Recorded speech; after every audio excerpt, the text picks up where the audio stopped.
Welcome to the Outer Realm with Michelle, Desrochers, and Amelia Pisano.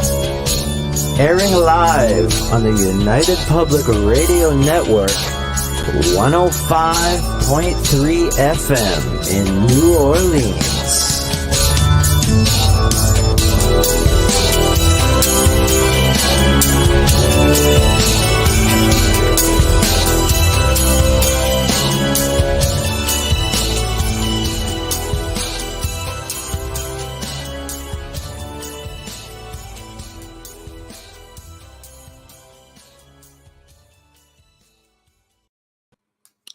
Good evening, everyone. Welcome to the Wednesday night segment of The Outer Realm. We are broadcasting live on the United Public Radio Network UFO Paranormal Radio Network, 105.3 from the Gulf Coast, 107.7 from the beautiful city of New Orleans. We are fully sponsored by the amazing people over at Folgers Coffee, who have been a part of our journey since the very beginning. So thank you, Folgers. We couldn't, nor would we want to do it without you. Also, thank you to Justice Snicker, a.k.a. Dr. Snick, the Sonic Surgeon, for his contribution of his time, his music, and his voice for the intro that you just heard. He's an award-winning composer of Halloween, horror, sci-fi, and dark wave electronic music, which can be found on all of your favorite music platforms. Also, big thank you to Steve McGinnis, the artist behind all of the banners and logos here at the show. Check him out on Facebook and Instagram. Also specializes in the horror genre and does phenomenal commission pieces of all sorts. So tonight, we are basically having an open mic night because we know y'all love it and we all love you. So it just sort of like a big old circle that comes around. And I know. And tonight we thought we would talk about the dark origins, so to speak, of St. Patrick's Day, among other things, but, we always have to start with something. And we thought it would be a lot of fun because there's a whole lot of high strangeness involved in a lot of the whole St. Patrick's lore. And it really goes pretty deep. Like you can get into druids, and you can get into wizard fighting and all kinds of stuff. It's like, if you're a researcher like Michelle, not me. Yeah, well, I got into births and deaths on this day and crazy facts about St. Patrick. But if you're a researcher like Michelle, yeah, you're gonna dig deep and you're gonna find druids. I find it shocking because growing up, other than St. Patrick's Day in school, right, we didn't really. Because, you wore green, and then I went to Catholic school, and then you didn't, and I never understood it. Right. And I understood it when I was doing my research that he was never actually canonized. Mm-hmm. They just called him a saint. His name wasn't Patrick. They called him a saint, and it stuck. Right. And I'm like, and I love the information. I love the information as to why he wasn't canonized because of the time. I'm like, yeah, okay, St. Peter and before that. So give me a break. Mm-hmm. It's not the reason why. But anyways, I just thought I'd put that out there because I thought it was really, really funny. Well, there's a whole lot with that too, right? If you get into the whole life and legend and people start chiming in. Hello, guys. Thanks for tuning in. I just thought that was funny, and it anyways. It goes. Besides all that, it goes a lot. He's best known for driving snakes out of Ireland and shamrocks and green deer and green clothes and parades and celebrations. Yes, there weren't any snakes in Ireland. I know, but there's actually a whole lot to that. It's actually not so much that it's totally different. Like you get into stuff, like he was actually a slave for a really long time. Yes. He had visions. There was encounters with wizards, angels, devil, magic. There's a whole lot of freaking fun stuff with that. So where do you want to start? Because you go right ahead with all the weird ass stuff after. I'll follow because I'm gobsmacked. When I looked at this, I went, I just think that everybody should know that John Wayne Gacy was actually born on St. Patrick's Day in 1942. Ooh. Just saying. But there's a lot to, and I'm a Pisces, and there's a lot to the serial killers. There's a lot of Pisces. Just saying. The way they all just go crazy on St. Patrick's Day. No, Must have been I'm the green saying bear. no, as serial killers. If you look Right. at a list of serial killers, you'll find a ton of them are Pisces, Right. which is shocking because Yeah. we're very intuitive and a lot empathic. So it's like, wow, how like must be the Yeah. ones that were dropped on their heads. I don't know. But anyways, Yeah. I thought that was interesting, and that's Yeah. and I'll talk about deaths later because Oh, yeah, there's a whole lot of modern day stuff that we can add, things of that nature and old Irish sayings, and there's so much fun. I love St. Patrick's Day because it's just stuff that goes back so far. And when you start looking at the metaphors and things behind it, you're kind of going, so that's where that came from. That's what that was about. Like it's insane. But one thing you and I were sort of touching on was the fact that his real name, it looks like there could have been two names here. yeah, they don't know which one is his real name. No, it was either Mywin Sukat. I wrote shit down just so you know. Mywin Sukat, and that probably not even saying it right, or Magonus Succubus Patricius. Which And is Pope, sorry. Go that's ahead. okay. It was Pope Celestine who gave him the name Patrick, and he was allegedly born around 385 AD to a very wealthy family, lived in the British Isles, which were at the time occupied by Romans. So he was was Roman. Yeah. Not quite clear, however, if the family was from Roman The parents. if they was aristocrats or not. It's also not clear if his parents were of indigenous Celtic descent. So he lived a peaceful life until he reached about 16. He was taken from his family by Irish pirates, no less, put into slavery along with thousands of others. He was sold to a local chieftain in Ireland named Milieu of Antrim. His duties were primarily to herd sheep and swine for the next 6 years. So times were harsh, and he barely enjoyed the isolated, harsh winters while being poorly clothed.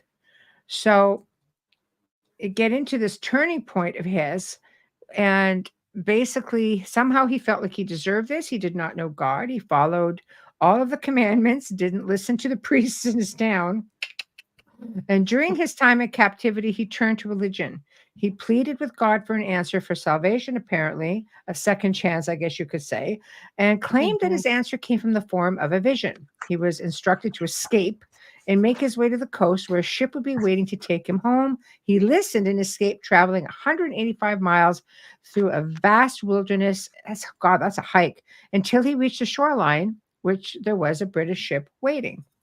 So that's before we even get into all of his visions, right? So it's funny that he was sold to a Celtic priest. Right? I know. What's a priest doing buying a slave? Right? I have an issue with that. I did read that his parents were Roman and moved, because they were from there and moved to Britain, and that they were wealthy. But I mean, it depends where you look, because they're both stories are there. Even there's a lot of I have to look at it in fun. I can't look at it like a case. Right. I have to stop doing that because I have a million questions when I'm reading about him because nothing fits. Right. But I just go with what I enjoy the most. That's all I can suggest with this one, because there's no concrete proof, but it's a lot of fun. It is a lot of fun. I love the whole dark aspect of it. And the fact that this man had visions.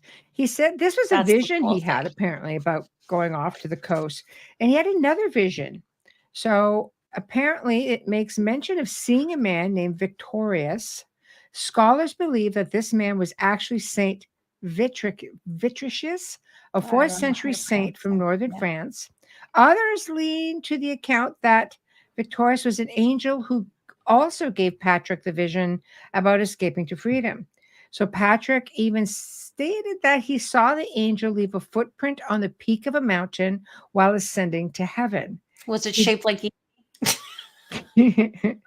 He dreamed of the people of Ireland and felt as though they were beckoning, or that they were being beckoned to, or he was being beckoned to save them and bringing them Christianity. The vision led Yeah. to a decision to train as a priest. He studied in Gaul for many years and was ordained apparently by Saint Germanus, the Bishop of Auxerre, and arrived in Sian, Ireland on March 25th, 433 AD.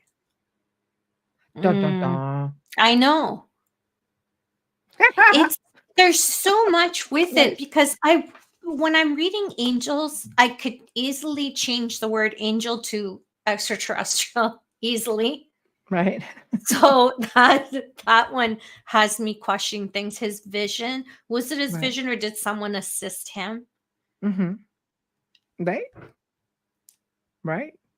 There's a lot of questions you can ask. There's a lot of stuff. I think a lot of it has to do also with like metaphors.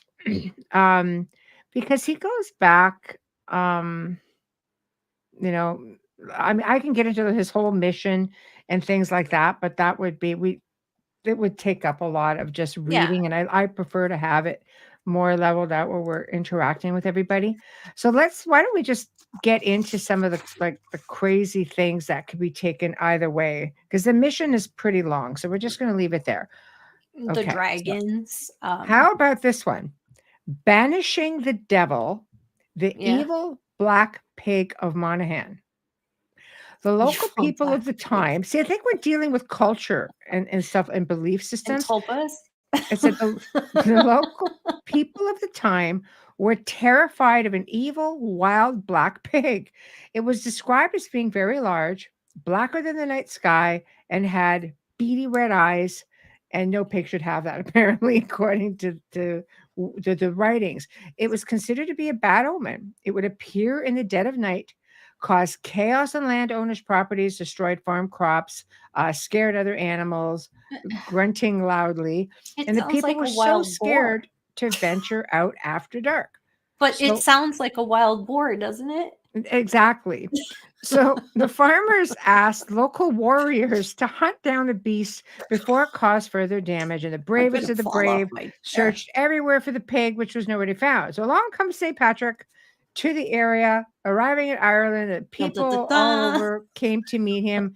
The town people came to listen to him and said, "If your God is so powerful, then catch the evil pig." So Patrick learned more about the beast and said, "I will catch this evil beast and banish it from your lands." So he found a large dark creature off in a field. The pig chased it until it slipped in the wet mud along the river. He raised his staff and proceeded to say the Lord's Prayer. He Hmm. returned and reassured the farmers that they were now safe. Many years passed, and a farmer had found the imprint of a human foot and a cloven hoof. It was said that it belonged to St. Patrick, and of course, this tale is still told today. I love the stories. I do. I love the toasts that the Irish use. I think their toasts are so beautiful. Right, I really do. I love the culture. I love everything about them. right. This pig thing sounds like a village um story meant to, I don't Oh, know. there's tons of them. I Um, know. here's one: encountering the devil in Wicklow. Hi, Okay, Wayne. a lot of devil stories here. So Yeah. this location is where St. Patrick and his Christian missionaries were driven away by a mob hurling stones. This is where he was said to have come face to face with the devil. It was once called St. Patrick's Rock, commonly known today as the Rock of Cashel in Tipperary. Local legend tells of a face-off between St. Patrick and the devil. Folklore says that Satan was hiding out in the cave and was defeated. In his rage, Satan took a bite out of the mountain, and the mountain today is called the Devil's Bit. This is where St. Patrick converted the pagan Munster king Angus I'm going to get this right, McMutfrick to Christianity. The area of Cashel remains the seat of the kings of Munsters for the next 6 centuries. Why not? Munsters as in Herman, just saying, Munsters. Yeah. Why Spelled the not? same way. So, Who's to say it didn't happen? I mean, this is where yeah. maybe this comes from. Oh, Diane. Hi, Diane. May you be half an hour in heaven before the devil knows you're dead. A killing welcome and goodbye. I love that one. I've heard that one before. I love that one. I love watching. I love watching shows where they're drinking in Ireland and the toasts are just going one after the other. I love it. Right. I do. I really enjoy it. I'm not a drinker, but I do enjoy I do Hey, enjoy the toast. the They're just Irish are so fun. beautiful. They are a lot of fun and they're But just so beautiful. The but toasts are beautiful. I love old folklore and tales. Like one thing when Joe and I did the Gray Zone, I touched on a lot of that, and I had so much fun researching it because I love to see where a lot of these stories come from and the belief systems of people. And it's not always what you think it is. Sometimes it really represents something else. Like let's talk about this whole banishing of the snakes. Okay. Mhm. So of course, they didn't all follow St. Patrick out of there. Like, come on, that would be a little different. But the most famous legend of St. Patrick is the alleged, I love this, banishment of all snakes from Ireland. He supposedly led them to the sea after they attacked him during a 40-day fast. However, it's believed that the post-glacial Ireland actually never had snakes at all. That this was due to being surrounded by water after the last glacial period, snakes simply couldn't make their way there. And it was simply too cold for them to survive should they ever make their way on, let's say, a ship. The legend was basically a tale that was told, symbolism, if you will, stating that St. Patrick had basically cast out the older pagan ideology. Remember, guys, snakes represent knowledge as well. That's something, if you Mhm. really look into what symbolism and look at what things actually mean, snakes was knowledge. It's not So literal. basically he cast out the older pagan ideology, replaced it with the new Christian religion. Snakes were revered pagan symbols in some locations as well, so that's also another representation.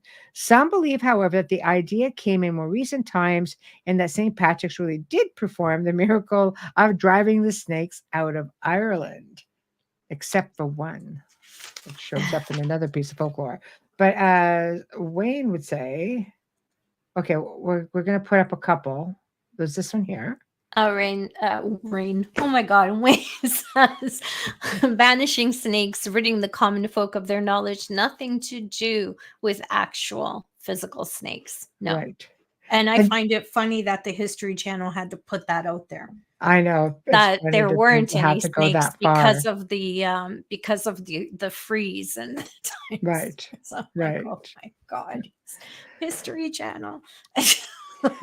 And Wayne says also, this one really threw me. I didn't know this. Garlic keeping vampires away. That came from the time of the plague when dying people were told to wear garlic rings around their neck to keep vampires away, but it was really to hide the smell. Correct. I didn't know that. See, it's all these little things that Yeah. go out, right? To add to all of this lore. It makes sense. And Diane Brighton, hi, thank you. I believe that's supposed to say John, Pope John, John, was yeah. said to be the first pope from Ireland. Oh yes, I don't think they would even dare to have a Joan even to this day. No, that's why I'm like, am I missing something? Yeah. Yeah. Okay, so let's talk about the other serpent, the River Shannon serpent, aka the devil? Question mark. So after he destroyed the worshipping of the pagan god Cruach and the snakes from Ireland, he traveled to the River Shannon. He and his followers were stopped by a large serpent. Everyone was surprised as they believed that all serpents have been banished. This serpent made it all the way up from the sea, and everyone was terrified. It was described as having a body that was twice as thick as a large oak tree, blacker than the hounds of hell. I love the descriptions, with two eyes that were as red as blood. When it moved, the swell of the water would disturb the entire river. For many years, people disappeared or died and were believed to have fallen victim to the monster serpent. St. Patrick had no fear and was said to have hooked the serpent with his staff and proceeded to chain him up where the river meets at 3 points and would remain there until the day of judgment. The locals believe that the devil took the form of a serpent to stop St. Patrick and would appear every 7 years. But I don't know. I am starting to think St. Patrick is a fairy tale like Cinderella, but hi, Jonathan. Well, Um, I think there's a lot in there for sure. I mean, let's face it. There's stuff.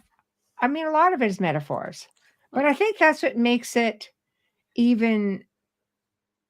I don't know. I think it just makes it that much more exciting. I love the whole stories and the exaggerations, darker than dark. It's like catching the fish that's this big, and by the Yeah. time it reaches, the third generation, it was as big as the boat. And you know, you just, I mean, we have stories like that in the family, and I kind of like, was it really that big?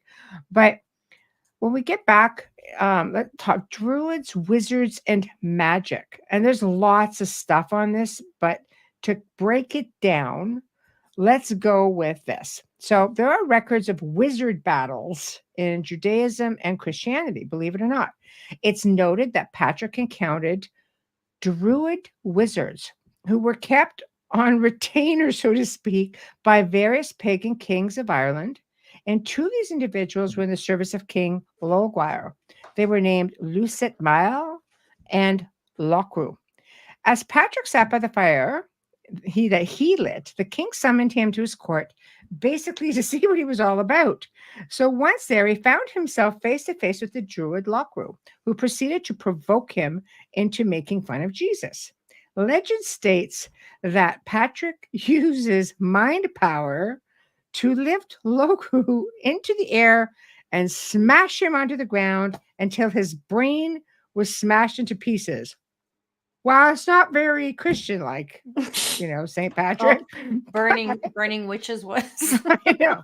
So it is said that in reality, St. Patrick knelt in prayer until the druid fell and was dashed to pieces on a rock.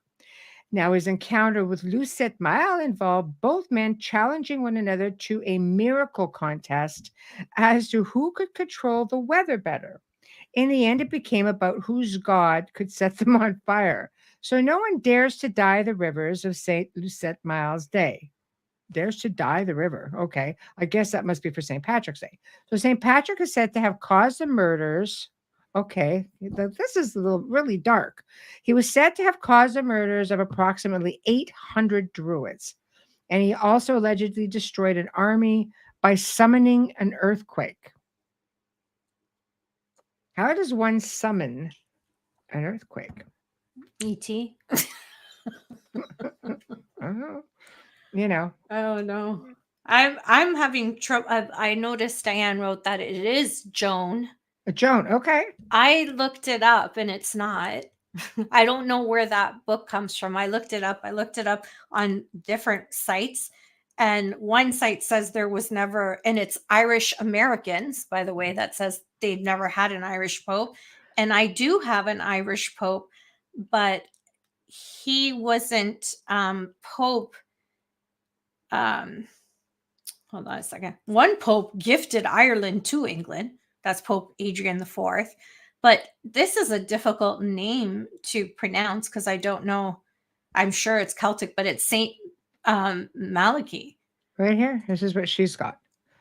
I know. I saw that. I can't find that at all. But the Middle Ages, okay, because this is hard. I'm looking it up. I want to find what you find. I'm not saying you're not right. It's called. I'm It's just the saying. Book of Kells. The Book of Kells. Yeah, I don't know. I'm just saying I don't know how accurate it is because I'm looking for it and it's not here. Well, then we'll never know for sure, right? But there is one, and he was sainted after. He was the first Irish Pope, Saint Malachy or Malachi, however you want to pronounce it. It's with a Y, and it was 1100s, 1132 to 1136-37. He didn't even last long.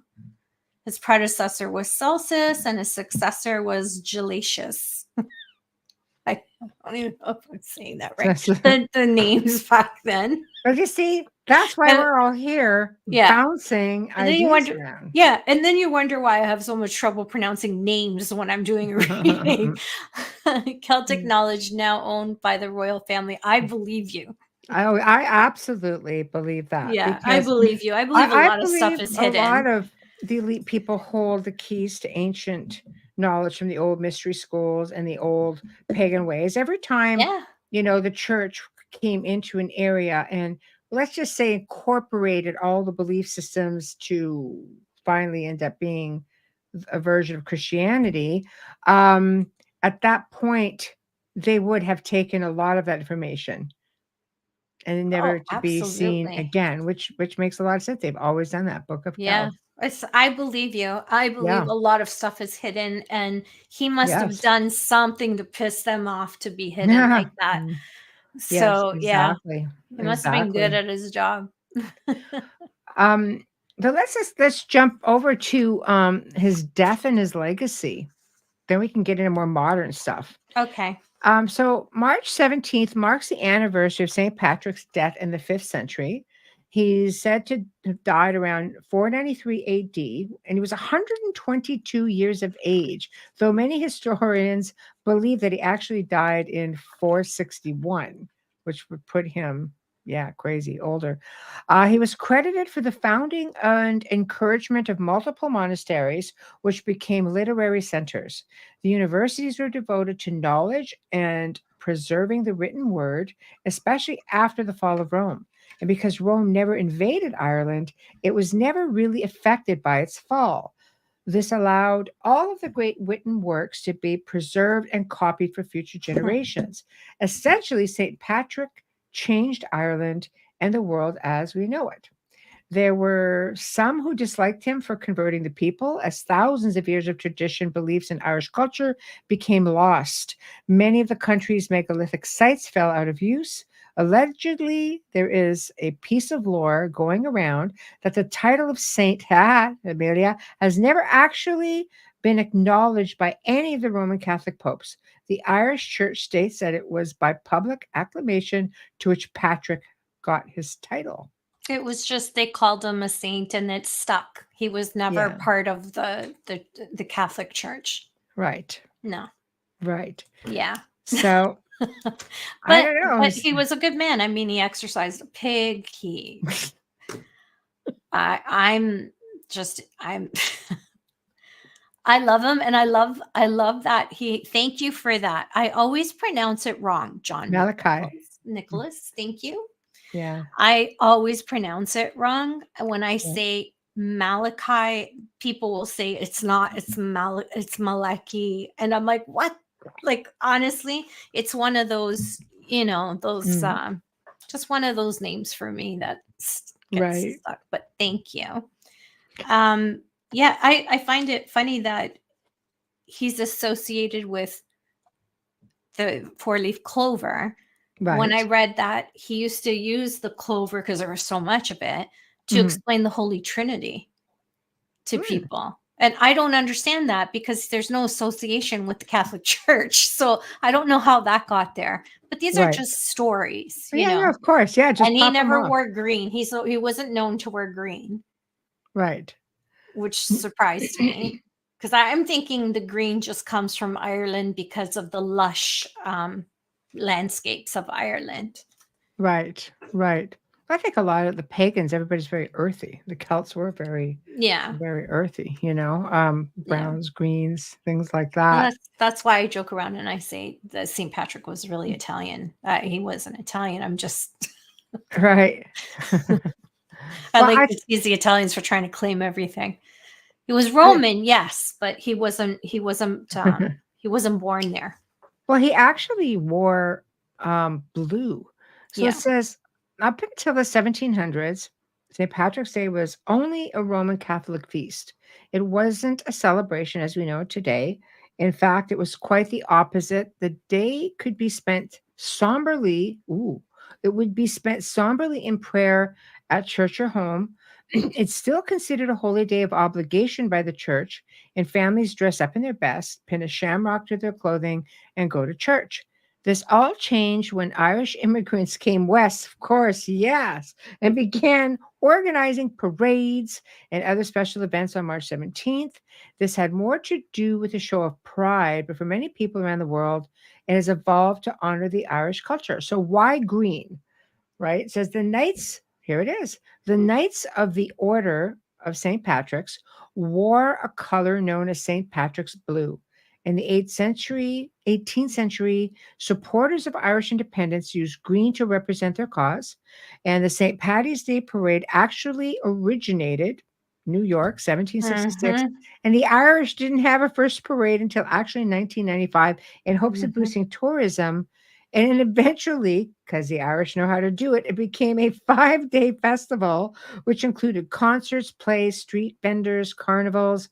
And there are those who honor the more traditional celebrations of their ancient past, which includes going to church, sitting down to a special dinner, which would be or consists of corned beef and cabbage, Mm-hmm. enjoying company of family and friends. It was illegal for pubs to be open in Ireland until the late 1970s because it was a religious holiday. The devout Irish still abstain from alcohol on this day, but the rest of the world enjoys green beer. I don't know how they enjoy it, but yeah. It's just die. It's just die. I Yeah. find it funny that the parade started in America, but I don't find it. I don't think it like it's a bit. It's not a surprise. Let's just say that because Oh, you guys find a okay. reason to celebrate everything, and that's great. But I think it started. What I believe is that people who were Irish and were Irish Catholics, like the Kennedys and stuff like that. I believe their family lines who practice Catholicism were doing what is more of a procession than a Right. parade. And it got Right. called parade, just like some Americans, and I won't mention which ones of you, being Italian, when you call sauce gravy, I want to just like seriously throat punch, but it's normal. We have that thing. But Right. I think that's what happened. I feel like it started as because in Italy, the Saint Days, they have processions and they go to church and they have a celebration. They Right. have picnics outside, they have vendors and everything. So I feel like that's where they got the idea, Mhm. Right. is through the Catholics who celebrated Saint Days with that's just my opinion. Right. Right. I don't know. I think there's a connection there. And it just got called a parade kind of thing. Right. Kind of like pepperoni and salami, but anyway. Yeah. Oh God, that's funny. But Jake, I think it's amazing. Like in America, you guys have a lot of days off. Like a lot of days off for all these different holidays. A lot of people don't work. I mean, this year, isn't it on the weekend? I believe it's on the weekend. I believe so. Yes, That it's makes it even Sunday. more. That So makes yeah, it it's even more Sunday. fun. I just want to give Yeah. a shout out to Jay, Yeah. who co-hosts on the Church of Mavis with Jeffrey Pritchett every Jay. Friday night at 8 p.m. Eastern Time. And you can find him with Joe Montaldo and one of our new hosts, Leah, on Wednesday nights just before us. And of course, you can find Jay again with Joe on News on the Flip Side on Friday nights, which would be 10 p.m. Eastern. Sorry, Joe, have to do the Eastern thing. I can't keep all those times straight in my head. 9 Thank p.m. you Yeah. for being out with us tonight. It is awesome. Yes, it's on Sunday. Yes, it's on Sunday. So Sunday is Sunday is Patrick's Day. yes. Sunday is So St. Patrick's Day. I love some of the old popular Irish blessings. So we have them that says, "May the road rise up to meet you. May the wind always be at your back." One of my favorites. May the sun shine warm upon your face. May the rains fall soft upon your fields. And then it goes, and until we meet again, may God hold you in the palm of his hand. There's so many just beautiful ones. Then you have, may the leprechauns dance over your bed and bring you sweet dreams. I love that one. That's cool. But leprechauns kind of remind me of gnomes. I'm not really a fan of gnomes. Everybody knows that. So I don't know how I would do with the leprechauns, but Yeah. may the roof above us never fall in. Beautiful. May the friends gathered below it never fall out. If you're lucky enough to be Irish, you're lucky enough. I love That's that cute. one. I That know. first one that you read, the first time I heard it was at my wedding, and someone gave me a toast, like 400 and whatever May the people I road had there. rise up to meet you. Yes. Yeah, it's a nice one. A friend of mine, he was our MC, and he read that, and I was just like, and he's Sicilian, and he used that, and that was the first time I ever heard it. But I was really young when I got married too, so. But yeah, it was the first time I heard it, and that's when I started getting into it more and trying to understand more and talking to friends who are Irish about them, because I thought, oh my God, these things go through generations. Their families carry them, and they compete as well, which is fun. Right? It changes also, I think, as time goes on. And I tend to wonder if young people still embrace it the same way as some of the older generations, because you don't really go around, saying a lot of this stuff. Like life is like a cup of tea. It's all in how you make it. I know. Just right. They're just great. So cute. I know. So, okay, you've got people. I could go on and on just with the sayings because I love them, but you've got the births and deaths. Okay, hold on. Yeah, Jay says he believes the top 3 cities that celebrate St. Patrick's Day are in order: Chicago, New York City, and Savannah. I think you're missing Boston. But Chicago is huge because of the Green River. Right. Yes. Right? That's huge. Yeah. So you've got like what, famous deaths or something? Okay, for March 17th, St. Patrick's Day. Let's cover some of those. That sounds fun. Thank you. I would like to start with births. Births, okay. Yeah, because there's less. There's more deaths on St. Patrick's Day, which was when he died, than there are births. Births: Nat King Cole in 1965. King James IV of Scotland. And an incident that happened on March 17th of 1932. There was a German police raid on Adolf Hitler's Nazi headquarters. Now, this is before the war. This is 1932. Right. So that's before the war, which I found, wow, like 1932, they raided, and like, what? How did he get out of that? In 1905, on St. Patrick's Day, Albert Einstein finished the quantum theory of light paper. On that day, he finished it.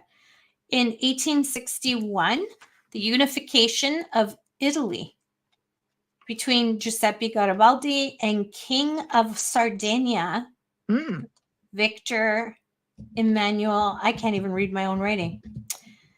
In 1901, Paris. It was 10. Can you believe I can't read my own writing? I do. This is crazy. I'm there. We're going to leave that one because I'm trying to. Oh, in 1901 in Paris, on St. Patrick's Day, 10 years after the death of Vincent van Gogh, 71 of his paintings were put on display in the museum. I think that's important for Vincent van Gogh fans like me to know that, because we all know he didn't make it until a lot longer. It's very sad. Now, the deaths. In 1891, Napoleon died on St. Patrick's Day. Right. In 1516, Giuliano de' Medici, the Emperor of Rome, passed away. I was so surprised. In the year 180, Marcus Aurelius, which was another emperor. Yeah. 1040 of England. Now listen to this. 1040 of England, Harold the First of England. 1849, King William II of the Netherlands. 1904, the second Duke of Cambridge, George William Frederick Charles, passed away. That's a lot of monarchs to die on the same year. Right. The same day. Sorry, not the same year. The same day. I found that, you know me, I like to just like look at things. But all the synchronicities. I just thought of all the, one monarch was born on St. Patrick's Day, but then you have 4 of them that died on St. Patrick's Day. How many families do you know that have the same death date? That's crazy. I thought so. Yeah. Because I these can't are all pronounce the that day. same. 1516 Reinitz Gabot. Say that 3 times. She Oh. hated in Germany. Yeah, I was going to say, is that a German name? Yes. Oh, wow. Yes, Yes. I didn't write that down because I couldn't say the word. I know. I'll always give it a thanks, whirl. Jay. I might butcher it, but I'll It's always easy to give type it a it. whirl. I could have Right. typed that too. Yeah, I know. I'm impressed you typed it. I won't know if you spelled it right or wrong because I don't know. But I literally did not put that on the list because I couldn't read it. I'm like, yeah, Right. no, not happening. But it's just interesting. I like to look at things like that. What happened on that day? And, and I was just really surprised at how many deaths opposed to births. I find it all fascinating. Like I said, I love the ancient of everything, but I love to see how it rolls into modern times. I would love to be actually in Ireland on St. Patrick's Day and just to see, the differences, really. But there's no drinking. That's okay. That would be a tough one. And that's okay. I'm all down for that. Like even me who doesn't drink has a drink if I'm in a bar. Right. Of course. Green beer, no. I will not. I don't like the taste of beer though. Like me, Right. I hate it's just a food coloring. That's all. Yeah. I heard it tastes nasty. I don't know if it it's does. Just beer with green food coloring. Yeah, but that's probably why the taste to it. Food coloring. And you get green teeth after that. That's all. Oh yeah, no, thank you. I pay way too much to get these things whitened, but I think it's fun, and I like all the games that they play. And I would love to sit. I think I would love to sit in one of those great cities that have these big celebrations. In any one of those cities, in a bar, and just watch and listen. Right. I would love to do that. And just listen to the toast going and going. Right. I think, you know what? It's a far cry from where it all began. And it's so, it's so far removed from what, he was actually stood for in the first place. It kind of just makes you wonder. I guess it must be like a pride thing, because I would have to agree with that, because you're supposed to be praying, having like Sunday dinner with all your friends and family, and always, not out partying, drinking, having parades. It's just, I don't know. But I would love to see how the ancient people do it, how the Celts would do it, and not so revered. I can't believe it was in the U.S. Wow. So that pretty much, I think, you have more to add to that? I'm just looking right now. It says records show that a St. Patrick's Day parade was held on March 17th in 1601 in a Spanish colony in what is now St. Augustine, Florida. The parade and a St. Patrick's Day celebration a year earlier were organized by the Spanish colony's Irish vicar, Ricardo Artur. More than a century later, homesick Irish soldiers serving in the English military marched in Boston in 1737 and New York City on March 17th. Enthusiasm for St. Patrick's Day parades in New York City and Boston and other early American cities only grew from there. Wow. Yeah. And it's as we know. I was right. Boston is a big one too, because it says in New York City and Boston were canceled. We had the big C 2020 and 2021, and they returned in 2022. Yeah, Jay says they're like 9 or 10th as far as size and attendance goes for Boston. There, I believe that, but it's like number 2 on here. I don't know, but it's amazing, and the Irish people have gone through so much, much, between plague and the the famine, and Everything. they were some of the first settlers in Canada. They were, and the United States. And our provinces were Gangs built of on New their York. backs as Remember well. that movie? It was pretty dark origins right there, Which But- movie? Mhm. Which film? Gangs of New York. Oh, Gangs of New York. See, Mhm. now there's a film you've seen and I haven't. I know, it's a great film. It's a great film. Yeah. Diane says Irish Wicks for the Dead are interesting party for and with the dead. See, I just got it right. Just like Yeah. yeah. I believe it. I Again. believe it. See, and I've got here, just to go back a little bit, corned beef and cabbage was an American innovation. Mhm. The meal that became a St. Patrick's Day staple across the country was an American innovation, while ham and cabbage were eaten in Ireland. Corned beef offered a cheaper substitute for impoverished immigrants. Irish Americans living in the slums of Lower Manhattan, well, that's ugly, in the late 19th century and early 20th, purchased leftover corned beef from ships returning from the tea trade in China.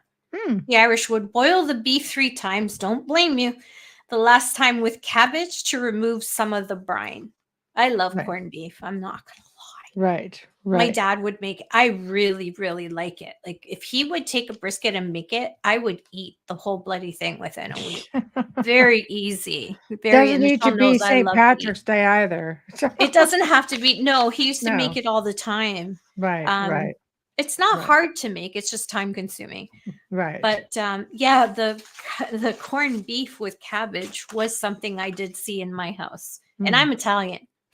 See, the Irish are responsible for a lot of great things too. If you think about even Halloween, they Yes. were carving turnips, and they come here and start carving pumpkins. They brought that tradition with them They did, to 'cause this they side of the didn't world have. as well. So Yeah. we have to thank them for all of these St. Patrick's Day celebrations and the Halloween as well, because there's some Yeah, great, they couldn't find. great We didn't have traditions with that turnips. as well.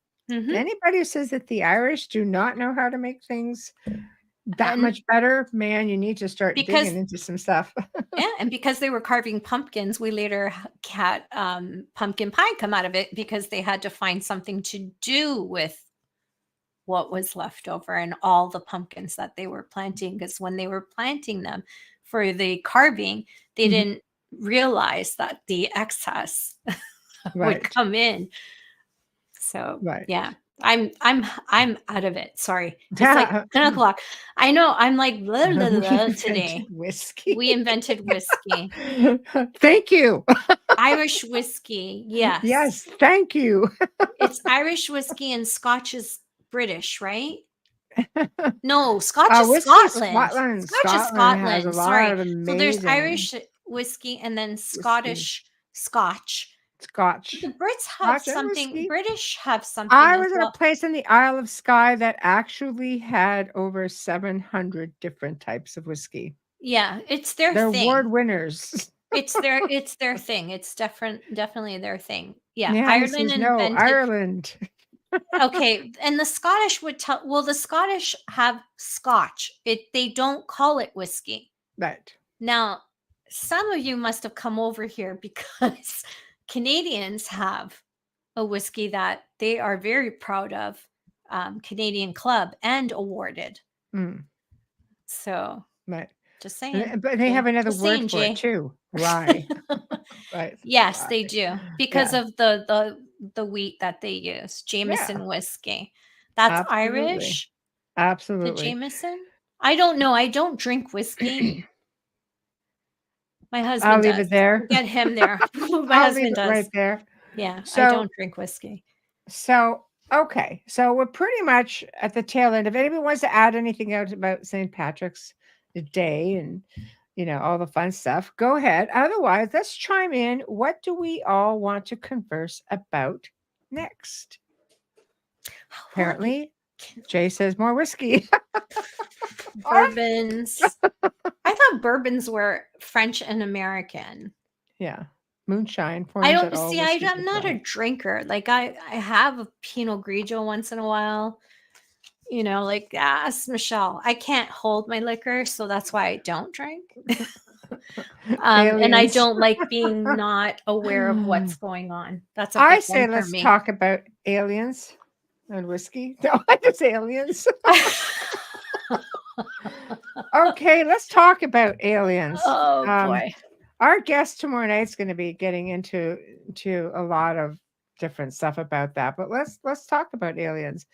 The United States has essentially, and we'll touch on this in greater detail tomorrow, but the United States, military government have said, no, there is no proof of extraterrestrial presence here and reverse engineering and things of that nature.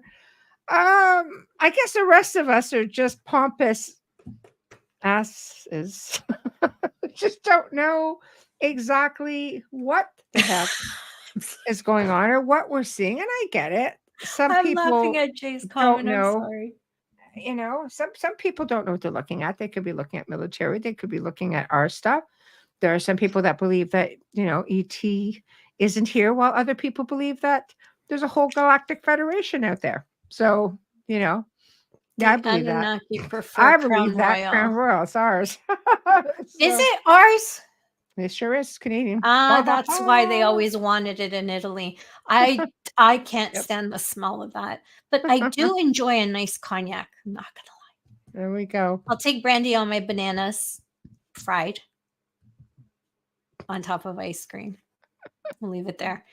Yeah, it'll be a really interesting show. I love Augie, and he's so much fun. And there's like nothing that you can't talk about with him. No, I love it when people are super versed, Yeah. But how many people here in chat are experiencers or contactees, abductees? Do they want to tell us? Well, come on, we're all okay. Brandy, Jay's still drinking. Yeah. No, just brandy straight. Brandy, no, Augie's cognac. awesome. Yeah, Augie Yeah, he is he's awesome. second time on board with us, and it'll be a lot of fun. Do you know what's been happening a lot to me? This is paranormal. And I didn't bring it up because we did our work over the phone there differently. But I've been hearing voices a lot lately. And I mean, is it frequency stuff or is it actual spirit stuff? I think it's both. Okay. Now, I heard myself, and I mean, I'm not going to go into what we do, but I know that I'm safe. Right. But I heard Mama, and I called Sabrina, and I said, "Did you call me?" And she's like, "No." And I clearly heard it because I answered. I go, "Yeah." It's not like her to shout from another floor. She was like a floor below me. That's not like her. Sabrina doesn't do that. She either texts you or she comes up and asks you something. Right. John thought he heard me call him. And I woke up yesterday morning hearing my name. I was in a deep sleep and I heard Amelia and I woke up and it was a man's voice. So I'm like, what? And then of course, now the frequency things I feel, the frequencies, it's the fan with me. And I never had that before. I know we had someone who talked about that with us. A lot of people say that. They say that that seems to resonate. They can hear it better. I never heard it before. And it's multiple voices and it's conversations and I can't understand what's going on. And sometimes I hear it's always with children. Sometimes I hear kids playing and I look outside and I'm like, my neighbor's kids aren't out. And this sounds like a lot of kids, but they have their friends over. They're two young boys, and I look and I'm like, nope, nothing. Like, what the hell is going on? It's been the last month really bad, but more so after I lost the dog. Well, I mean, I think, we have a solar eclipse coming up. I think frequencies to me have been a lot more rampant in the last while. I mean, if you're tuned into frequencies, you're tuned into frequencies. I mean, I'm very sensitive to them. I find I become more sensitive to them, and I have to wonder if it's because of maybe all of the towers that are around now. Because unlike, other previous cell phone towers, um, these current ones, They're not cell phone I'll leave it towers, though. there. They no, but they are, with respects to cell phones. Hmm. You're on the same frequency, but they need more of them because of the way they work. It's not like you can get away with a few of them, and they don't go through solid things, so they have to have more. So with that being said, I wonder if that is sort of amping things up, or I wonder, do you think if the collective consciousness is just Louder. becoming more, people are really putting things out there, and maybe we're tapping in dimensionally, maybe we're hearing more That's that a good way. point. People are waking up more. We're evolving, we're becoming aware, and I think in doing so we are projecting more as well, and we are hearing more and receiving more. I don't know, what are your thoughts? I think you're making an incredible point. And I sometimes I wonder if the amount of migraines that I've been having, if Mm. that has something to do with it as well. Hmm. The sensitivity to the frequency. Oh, for sure. Yeah. Anything with Because I'm not the only one. People are telling me that never had them or have them. You know my story. I didn't have even headaches as a child, but I had a middle ear infection when my daughter was young, and that created migraines. I never even had headaches. Mhm. You know, I don't remember taking aspirin. I don't remember any of that. And yes, it was aspirin when I was younger, but Right, I'm aging myself. But yeah, right, right. so I sometimes I wonder if it's just too sensitive for me, and Mm. that's why I get more of them.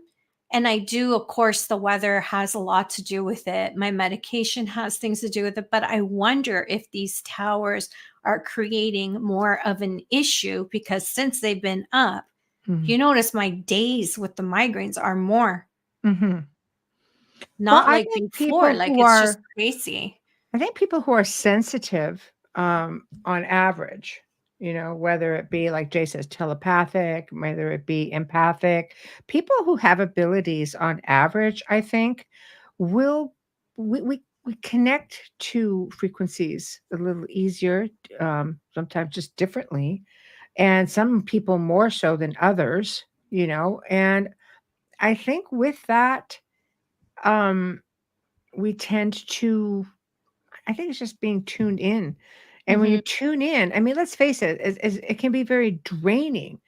You've had Yes, how many people I've met through my life. It's like, oh, doing readings is draining. I get drained from people. And it's not I like get drained people from people. intentionally set out to drain other people. I mean, do you get your psychic vampires are out there, but there are people you don't intentionally set out to drain people. Sometimes we as people have baggage. That's the way it is. We have lives, we have busy lives, we have, good moments, bad moments, and in turn that projects outward, and sometimes it affects the people out there a little bit differently. So I think maybe it's a little bit of everything. But I know with frequencies, it's just been, that's just through the roof. And sometimes Oh, it's it's crazy. painful. Sometimes it's painful. It screeches. It hurts. I It's find ex- for and me. it is draining. It's tiring when you're fighting it off. It's like, oh my lord, like seriously. But anyways, I just thought if anyone's going through that as well, share it with us. I'm really curious. Hmm. I Yeah, chime in, people. every day is is new, learning stuff all the time. Hmm. And I know I don't know all the answers, you know. Hmm. That's Um, part of the journey, though, is we're here to continuously evolve in one form or another. So that's on many different levels. And if you had all the answers, you'd already be fully evolved and wouldn't have to be here. I know I'm evolving because I'm finding myself saying I don't care a lot more Yes, than I used to. So I do know. I'm like, I really don't care. That doesn't apply to me. It's not part of my life. It doesn't matter. And right. it's okay to say that. It is okay to because you say need to that. protect your own energy. You do. That's Yeah. where grounding comes in. Yeah. Well, I do ground a lot. That Right. I do. Yeah, Um, grounding, it just helps you to stay focused so your energy's not all over the map. You just keep yourself in check, you know. yeah. Um And the weather's getting nicer. Spring is next week. So you can start, at least in this part of our country, you could start going on the East Coast of North America. You could start going outside barefoot. Just- mhm. Getting there. Do some Yep. earthing. Oh, Okay. beautiful. Oh, So we'll I'm get so to some excited. of the comments. We'll start Okay, with thank you. Wayne's. Yes, Wayne. We must remember how the statement was worded. We have found no evidence of extraterrestrials or back engineered craft. Mhm. That's likely because those same people keep that evidence well hidden. Yeah, just like the Vatican. Pretty much. Yes. Yeah, Marty, a UFO was seen directly above this spot before a house was here. Used to be the local hangout. Did you hear Mm. that from neighbors like before you moved in? Did you hear any like kind of stories that you can share with us? Dun, dun, dun. Yeah. Wayne's going back to the passing Yes. of Um, with reference to your pup. yeah. Oh, my baby. um, Wayne says, Amelia, my mother's cat passed away, and before anyone could tell her, she already knew. She told us that the cat came to her in the evening and addressed her as mom and told her that I'm And gonna then cry. continues the other part. She also Told told her her. not to worry, that she was safe and happy. Oh, I'm gonna cry. Yeah, See, I'm but gonna see choke up because I picked up his ashes today and I cried all the way there and all the way home. I went by myself. But yeah. anyways, yeah. But you know Um, what? Some of these animals, if you know, and Buddhism teaches you, and I think, you know, we have had people on the show who are animal communicators who have said the same thing. You can reincarnate here pretty much in any form that you choose. So I even though some swore. might come back, as I know, you know, I had a little chihuahua pass, you know, maybe about 3 years ago Yeah, now, big and she person. was just like a little human, and she basically, you know, was an old soul, and she was really smart. She was very cunning. She was very, very tiny, about 2.5 pounds, Yeah. and you know, just thought the world revolved around her. And it was funny because I actually had a animal communicator. All I did, she said, I just want to know the names. I just want to know, I see a picture. That's all she asked for. And I remember her saying to me, she goes, okay, the little brown one thinks she's the center of the universe. And I remember sitting here thinking, yes, and she is. What's the problem? Like, you just pegged that little So personality cute. So so cute. perfectly. I She was, know. yeah, her and Versace had the same personalities and that big personality. I swear a lot of him reminded me, and this is going to sound crazy to people who don't have pets. A lot of his personality reminded me of my grandfather, who I was very close to, and he passed away 31 years ago. And Mhm, we had Versace for 15 years and 7 months, and I feel blessed and honored mhm. and grateful for that. Oh, Um, absolutely. Marty says, my friend just decided to tell me one day when he found out where I live, totally silent, bright light. Wow. See, That's, so let's yeah. chime in with that for a moment. So, I mean, I grew up north. It was not uncommon for me to see crafts. And this isn't a time, again, you know, we're talking about aging ourselves, but here it is. This isn't a time where there were not satellites in the night sky. You know, so when you saw something in wee hours or during the day, something just zinging across, then stopping, descending, going up, very silent. And we lived in a valley. So we definitely, you know, you would hear something. If it was any sort of sound to it, you would hear it. It would just echo. Mhm. And we'd see stuff all the time. We actually became accustomed to it and didn't really give it another thought. As a child, I used to watch the night skies. As an adult, you know, I had an incredible experience with a craft and never really thought much about it. So I don't know. How do you guys feel about seeing something like that? Right? How do you I feel think I'd be personally? fine. Oh, many people saw it. That is great when you have all those witnesses. Yeah, That is absolutely. wonderful. Do we know that it's real and it's not Well, how far military? back does it go? Yeah, how Yeah, far back does it go? Because I that's mean, really now, cool. there's a Now lot of everybody takes controversy pictures. that they're all trying to say, no, it's not a thing. Back engineered crafts kind of like, well, I call BS on Mm, on that personally because I think there's a lot more to it. 70s. The Yeah. 70s, yeah. So Yeah. I'm pretty sure it's safe to say that back then you would It have was had, real. you know, a heck of a lot less in the skies compared to today. You can see things now and just sort of go, you know, it's questionable. The I love the ones 70s. that catch you off guard, though. I'll have to ask, my friend Bart, if I could show a couple of his pictures His because are he phenomenal. does tours in the south of France, and there was one photo he sent me, and he's up on top. I think it was a Bougarache or Mont-Saint-Cyr. It was one of those big mountains up there, and there was a woman standing there, and she was looking at something. And when you look up into the sky behind her, middle of the day, by the way, there's a flying saucer. It's a saucer shaped disc shaped craft, clear as day. Nobody's paying it any mind, but the Languedoc area is notorious for different sightings of the sort. Yeah. I think this is phenomenal. Diane Brighton, Oh, thank you yeah. so much for participating so much tonight, all of you. It's just makes it so much better and so much fun. I'm learning so much from all of you. Diane says, I saw with my dad in 1978 a saucer like craft at 4 a.m. overhead near the Ontario Pickering power plant. That's a big deal. And it is. And let me Yeah. expand on that a bit. My son had a friend who lived in Pickering. I don't know how far from this specific power plant.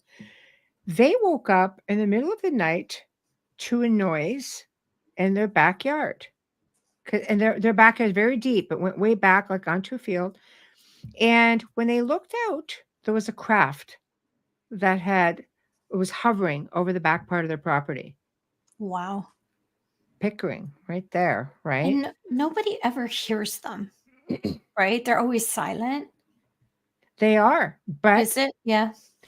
yeah, they just basically heard some noise in the back, whether that was neighboring dogs, whatever the case may be. But it was enough. I mean, I heard humming sounds.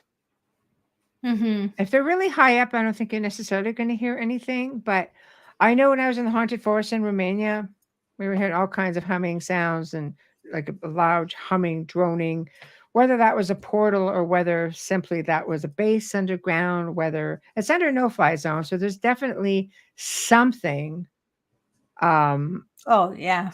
There's something to all of that, but whatever the case may be, it just gives a little bit of additional validation to Diane. You know, it was a big story in the 70s as well. Speaking of seeing craft, was the Bermuda Triangle was a big story. Mm-hmm. And now you don't hear anything about it at all. I think because they have investigated it literally to death, and I still don't know 100% that they have all the answers. I think there are power spots on this planet. Some are underwater. Doesn't mean they were not always underwater. I think that there were other beings here that had access to anything underwater. um, they built over top of these anomalies or close to them. They had a better understanding of them because the information wasn't kept from them. They weren't suppressed. So, is there something scientific? Sure. I imagine there's a lot of it that is. But I also believe that maybe there's some of it that's not so easily explained. In fact, a lot of these places are um, let's say occupied. They're watched. They keep an eye on them, and that would be your military, your governments of the world. They're just as curious about this, and I'm sure they know a lot more about it than they're basically ever going to say to us. um Hold on. Yeah. Hi, Dragon. I guess when we were kids in the 70s, there was a lot of talk about Bermuda Triangle a lot. I Mhm. remember the Bermuda Triangle. I remember the world ending because my brothers would traumatize me. The Mhm. world ending and there, Star Trek being out there before that. It created a lot of conversation. Right. Right. I agree. I mean, you go back then, it was all you had really cool shows back then, like In Search of with Leonard Nimoy. You had Scariest Things on Earth, What's right? that? With Linda Blair. Like you had really Oh great. gosh, Linda Blair. I love that show because they would bring in like 5 unsuspecting people. Usually it's a I family. You get to pick people. You go in to investigate some of the most haunted places I've in the never world. seen that They're show. oh, you've got to look it up. Seriously. They would be brought in blindfolded. They would end up at a place. They'd go, "Oh, okay, what is this place?" They didn't know what it was. Then they were briefed very generally on what it is they were looking for. It's like, this is where you are. And this Yeah. is Dracula's castle, for example. And this is said to be here, here, here, and here. And the MC would go over all of the different tales, just in a bone chilling sort of way. And, you know, they would basically investigate it. Totally green. It wasn't Yeah. like everything you see now. You caught people who were inexperienced. This is not what they did. So when something happened, you got really amazing reactions and you almost Mhm. felt for them, because I've been to some of these places. Yes, the world of the unexplained was on TV. Yes, yes, yes, yes. Um, yes. I don't know Star any. Trek. I've never watched a Star Trek episode. I've watched part of one and I stopped. Right. My brothers were into that stuff, Doctor Who and that. So I do, like, I know my brother was a big Star Wars fan. I actually have the original game board from Right. Star Wars. Right. Um, I brought it to a place where they sell different things like this, and he told us that it wasn't worth anything, but I could leave it there. I'm like, yeah, right. So yeah, I don't have No. dumbass written on my forehead. Okay, like Jay's completely in Yeah. shock. You haven't What? watched the I've Star never Trek. watched Star Trek. I've never seen Star Wars either. Right. Like My what? favorite show on TV is The Big Bang Theory. That's how I know things. Right. Oh my Because gosh. they're science nerds, right? So they talk about all of these shows. But I Right. tried to watch an episode of Star Trek. Wes Coleman told me which one to watch too, and I go, "This thing is so ridiculous," but it's the original. You know, Right. They were ahead of their time. I mean, what people don't realize, we'll get your comment back again. Can no longer be friends. don't call me when you're in trouble, Jay. Gene Roddenberry was actually believed that he had met with the Council of Nine. We're getting exopolitics a little bit. He was just kidding, he says. Yeah, I don't Um, know who the but Council of Nine are. well, we're looking at extraterrestrials, but Okay. beings of light, like really, really elevated. And it was determined, I think Star Trek came to be because it was a way of integrating, let's say, different races from different places, different planets, maybe, galaxies. Um, and, because if you're seeing it on TV, we're seeing the differences and we're like, okay, this is okay. We're okay with this. And they were supposed to meet again. I don't know how many years later, but he died. So he never got to do that. So it was really fascinating to me because this allegedly was really a thing. And I think it was arranged through military or government at the time. Really fascinating. Really Do you, fascinating. do you think he used that to write it in the show to see the reaction of the audience on whether or not they could discuss Yeah, this? I do. I believe that. Yeah. I mean, I think the idea was to try to maybe like an experiment, but it Yeah. just took off. Let's Reaction. let's face it, right? Is it So, the pandemonium? Are we going to be able to mhm, talk to them about it? yeah, And I believe that we're a different society now and that it would not freak anyone out. It would be like, finally, you said something.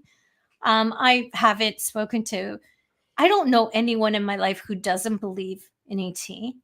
Mm. The ones that are a little bit skeptical, like I was before, was more fear based than anything. Like I've always said, I talk to dead people. So for me to say that there isn't an alien existence is just ridiculous.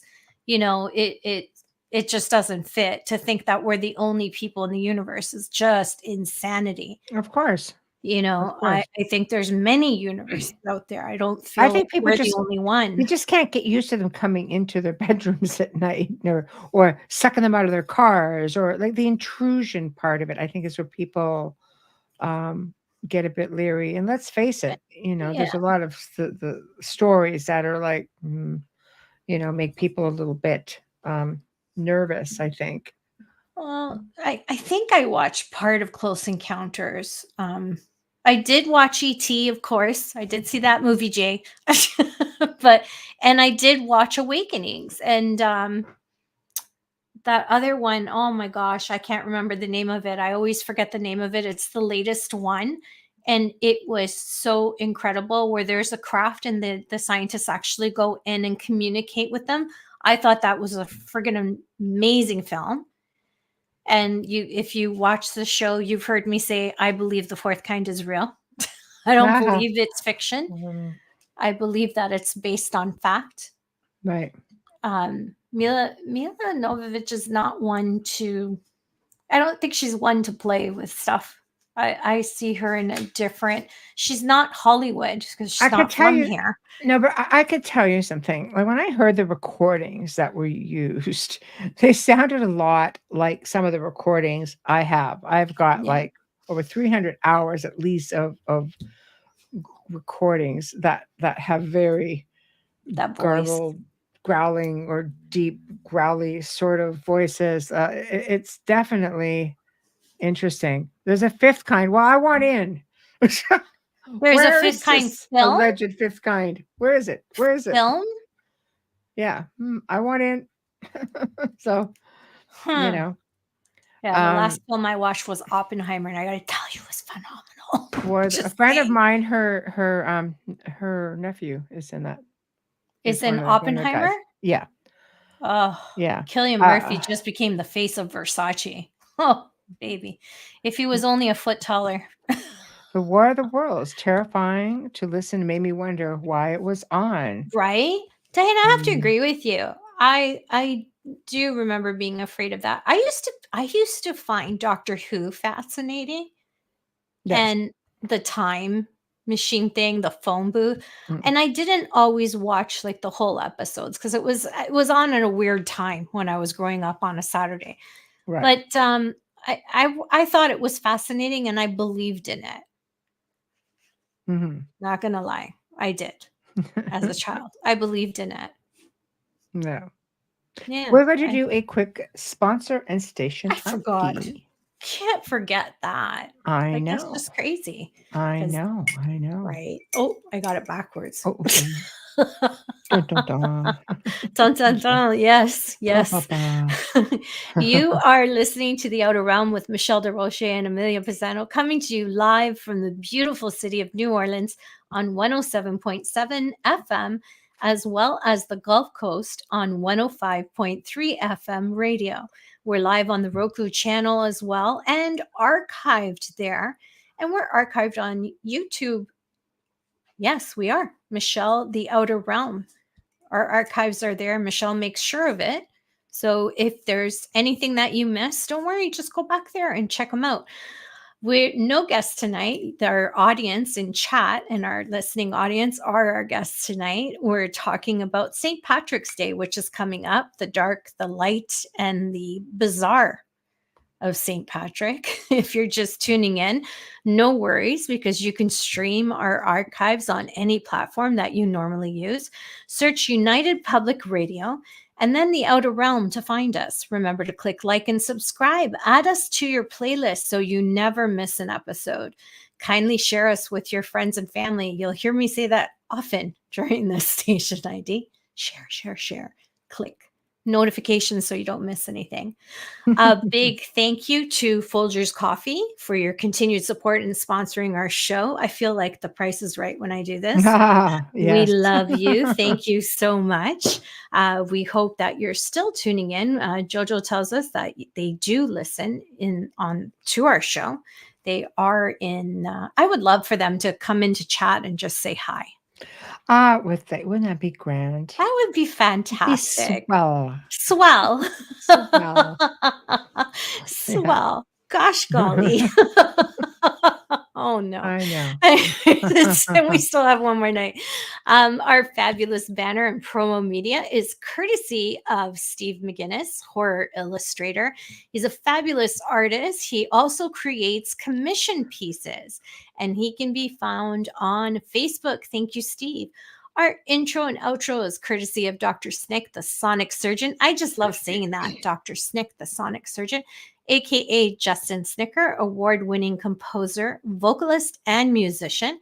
You can find his music on Amazon and Bandcamp and stream him on any platform. Find Dr. Snick on all social media platforms such as Facebook and Instagram. Thank you, Justin. And you can search him on when you do your stories. His music is available there as well. Lastly, and kindly give us a like, a subscribe, and share with your friends and family. Don't forget to comment.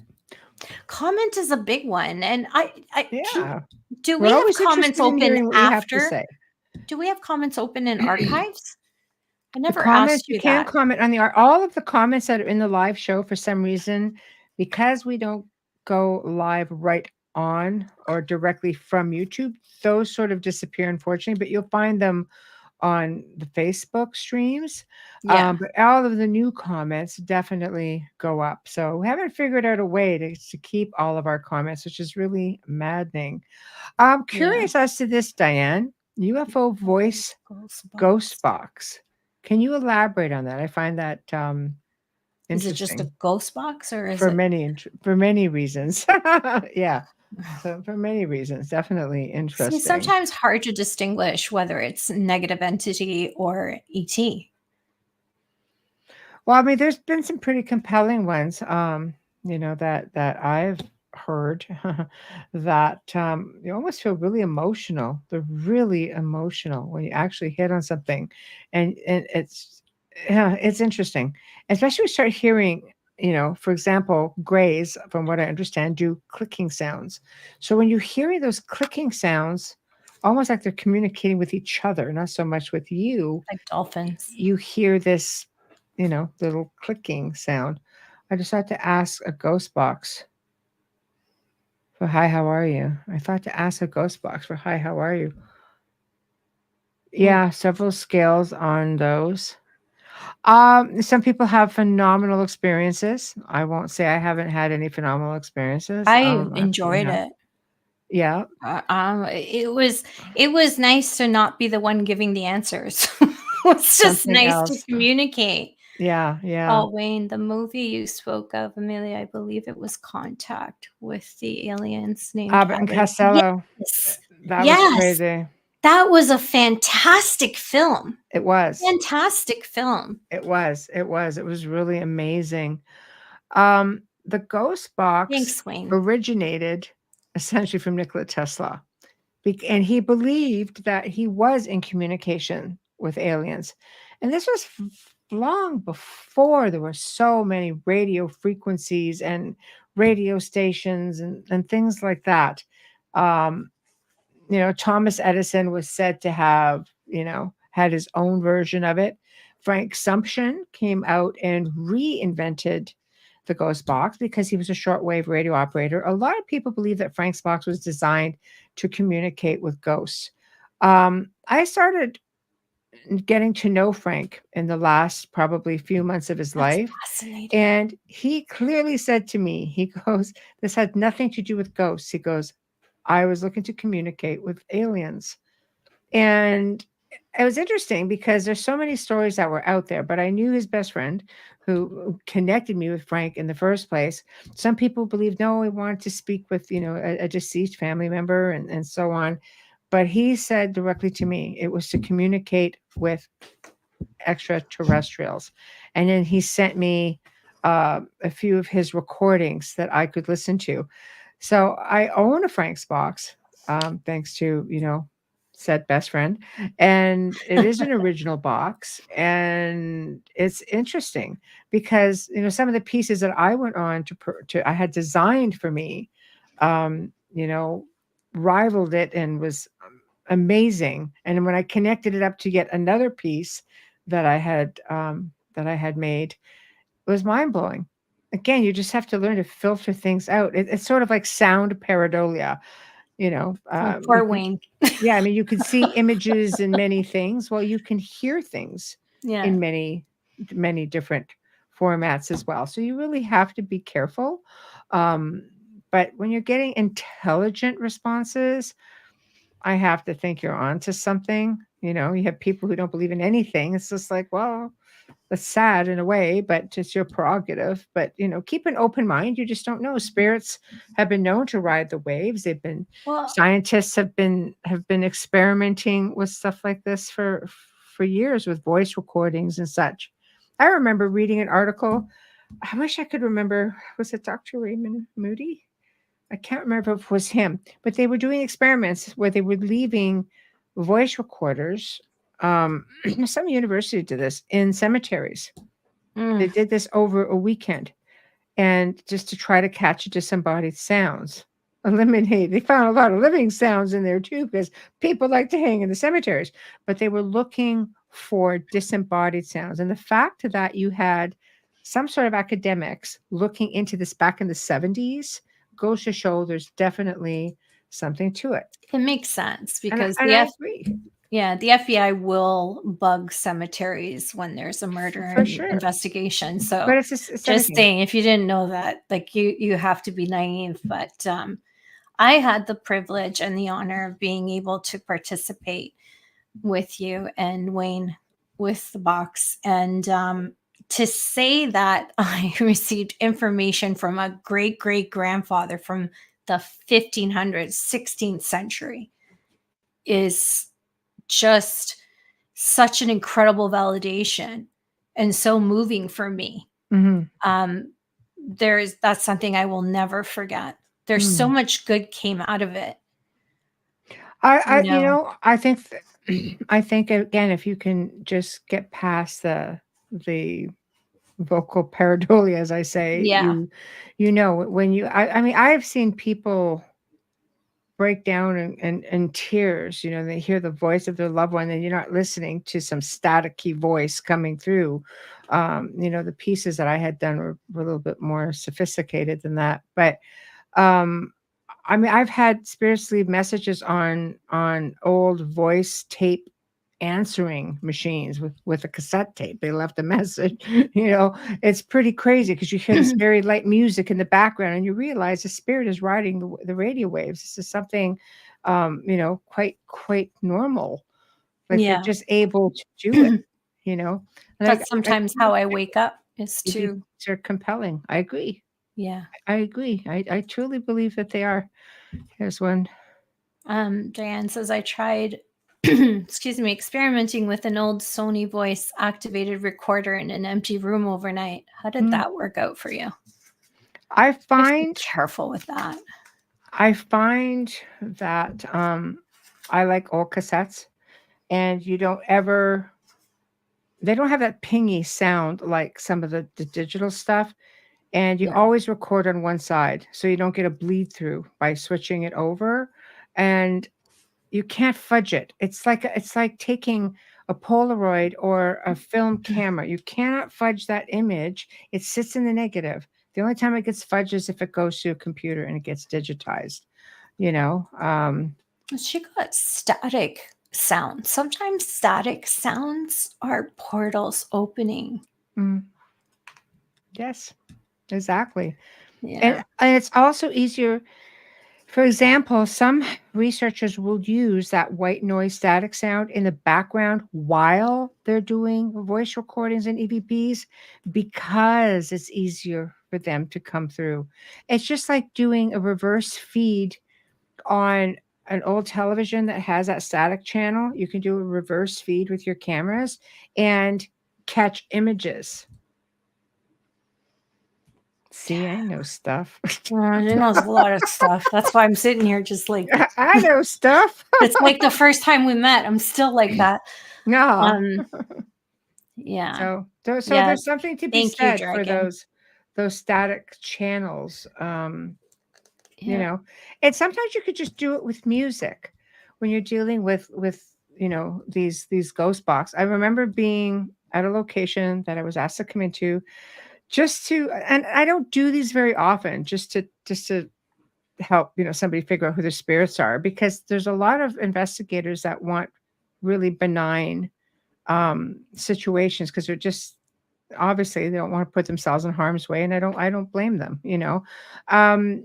So I went in with this thing, and we were in a location where, I mean, honestly, maybe if you had one radio station, that's it.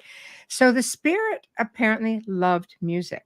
So I went in and I started asking questions, and I said, "Oh, can you play, some of the Fab Four?" I was always careful about what I said. The Fab Four being Beatles, right? And all of a sudden, the Beatles came on. Then I was said, "Oh, how about that old Blue Eyes?" And then we got Frank Sinatra. And I go, "All right, a little bit of the King." And we got some Elvis. I went on, and I hit every genre of music. Now remember, we're in the middle of nowhere. You have maybe one radio station. We couldn't pick up on, I mean, it was sketchy at its best, but we Tons knew of it was a radio validation. station. Yeah. And it played every genre of music, which maybe it did. But on demand, to me, I found very, very interesting. On demand is the big one. That's the big thing when you're using things like that and having those conversations. That's a question you have to music. I think you have to be words. Yeah. And people who are really reaching to communicate with a loved one who's passed, you have to ask yourself that question. If you're using one of these devices, is it on demand? Are you getting clear answers? Because sometimes we're reaching Are you so getting much. clear, intelligent answers? Yeah. And you always have to be careful. It's like anything. If you're communicating with something that already, if you're thinking something, you have to go in and just blank thoughts.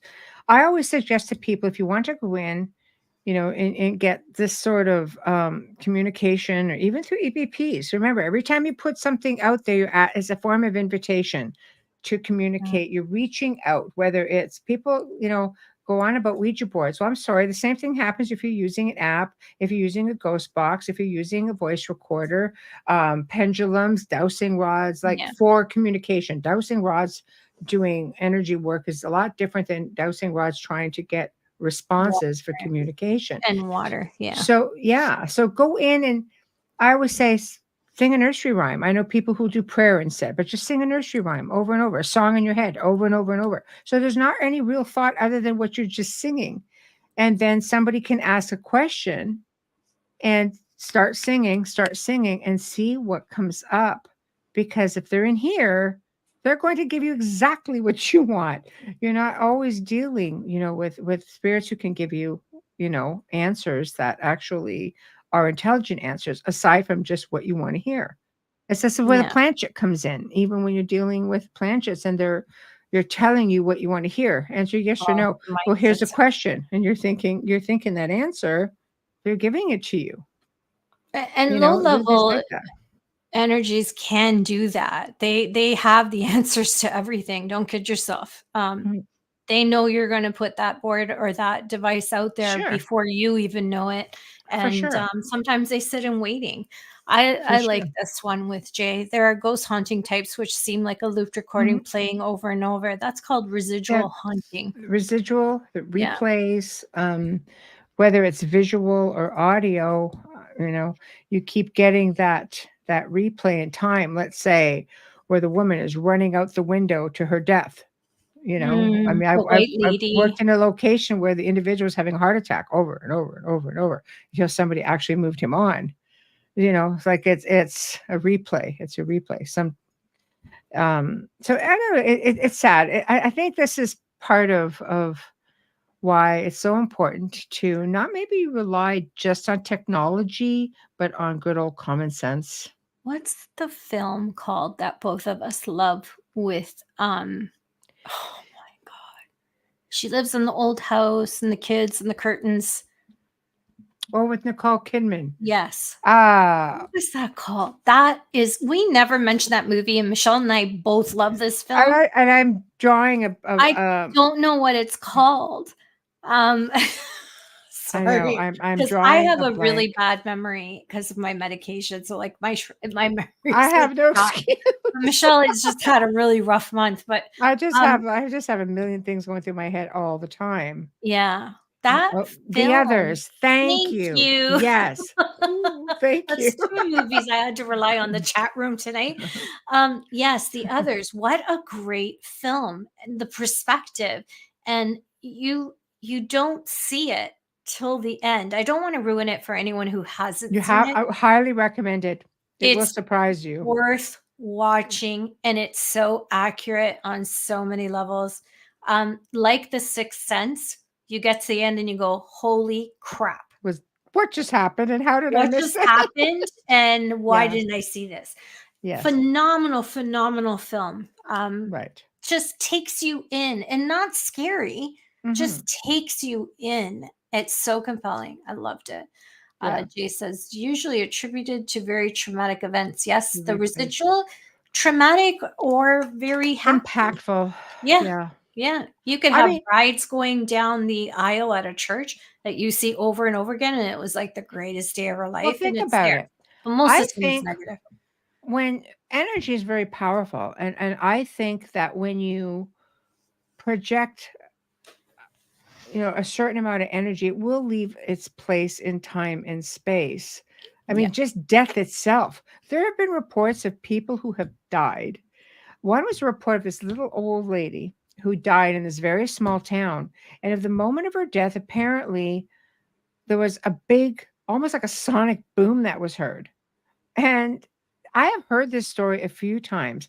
I'm exaggerating with like sonic boom, but not like airplane type of sonic boom, but just like a big, like some big boom.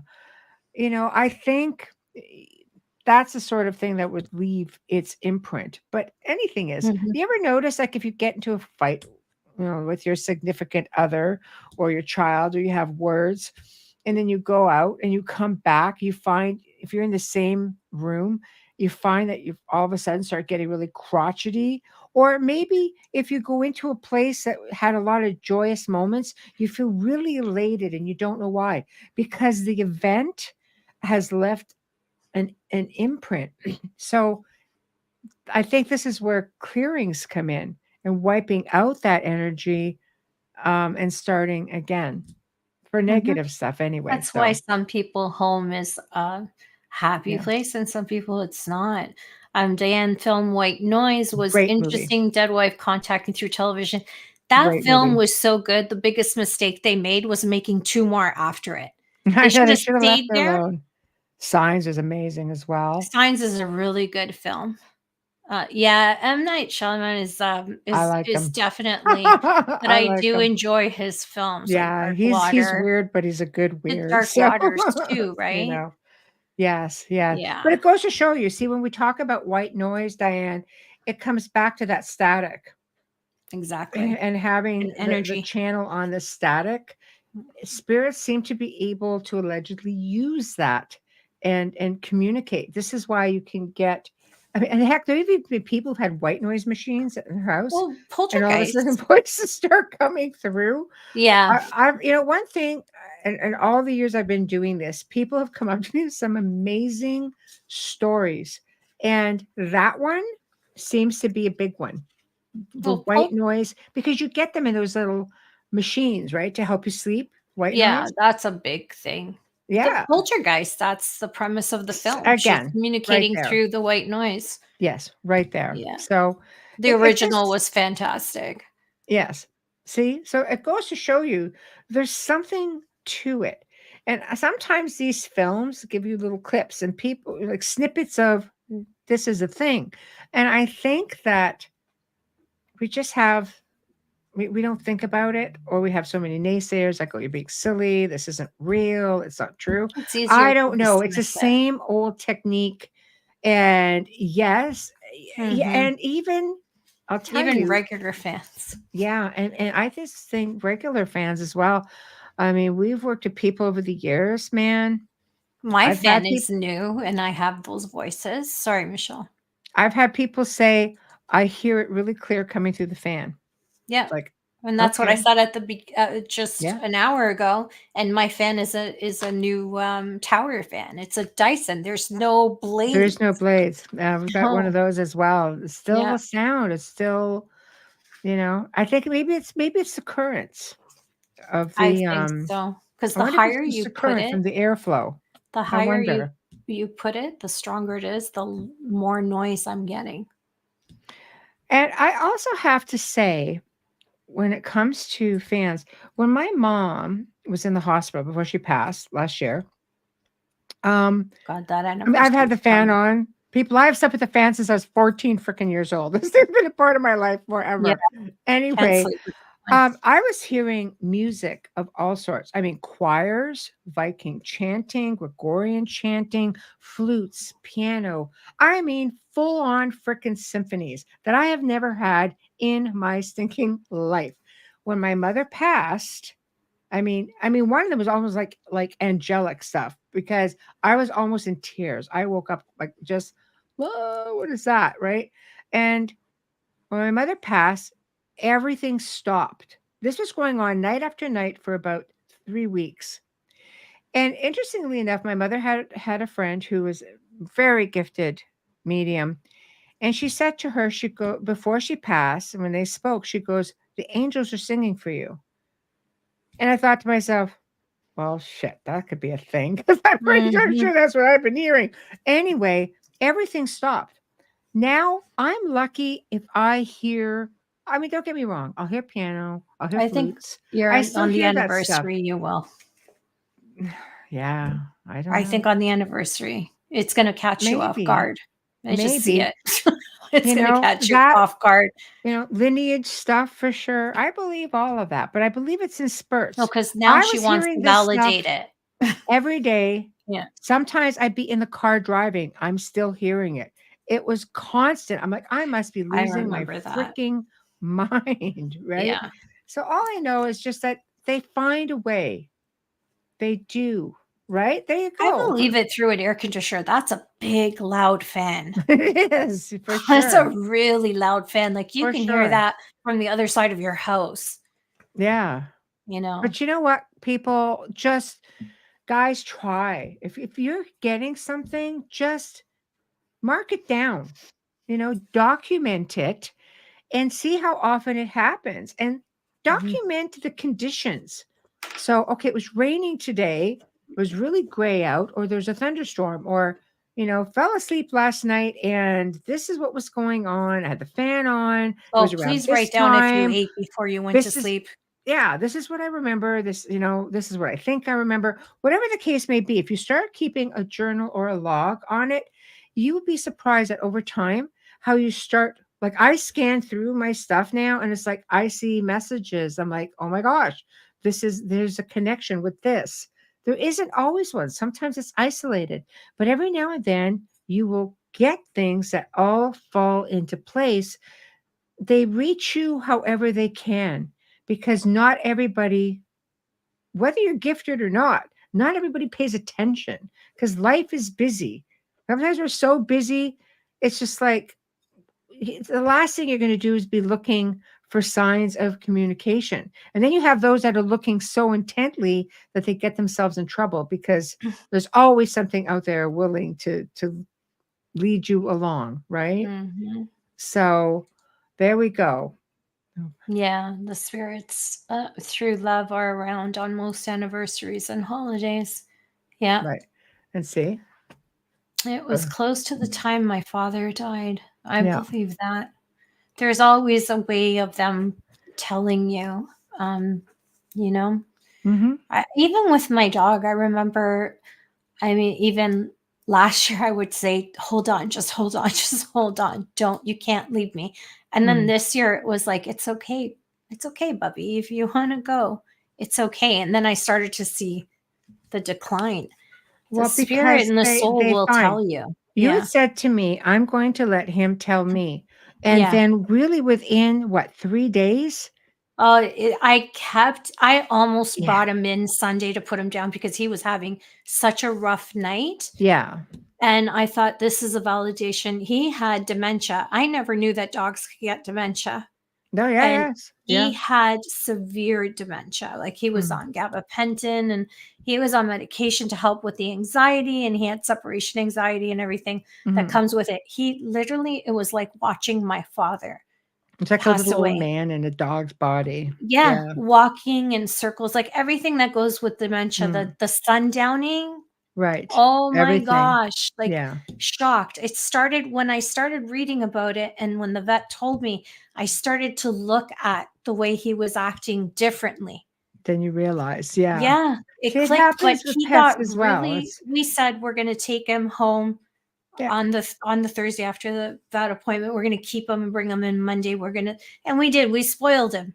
We did. Right. But he spoiled us. The love Right. that we don't deserve dogs. I'm just Yeah. saying.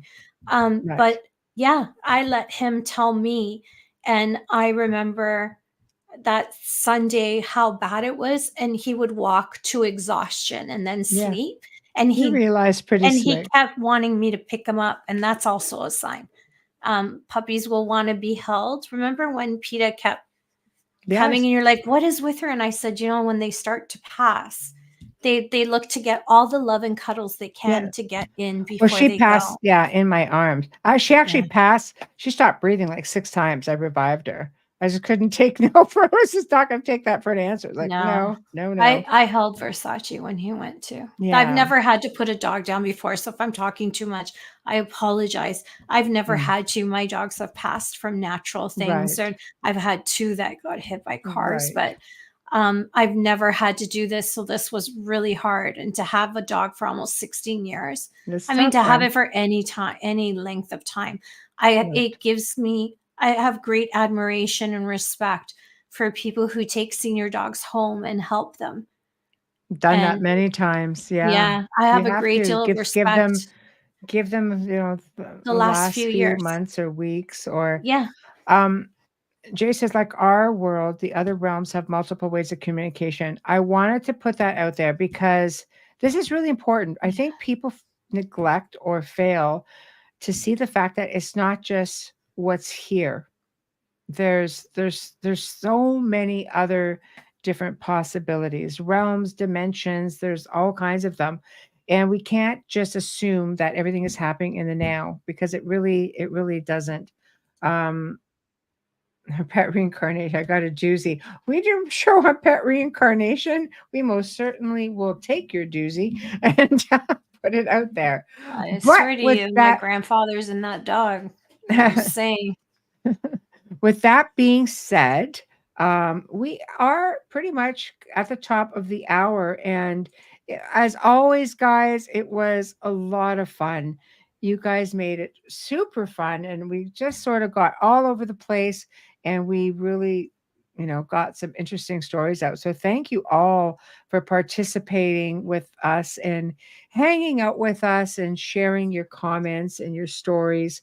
We appreciate you all so very much. And big thank you to the people over at Folgers Coffee who literally are a part of the Outer Realm family. We appreciate you guys so very, very much. And thank you for continuing to have the faith in us to continue on. Big thank you to Dr. Snick, Justin Snicker.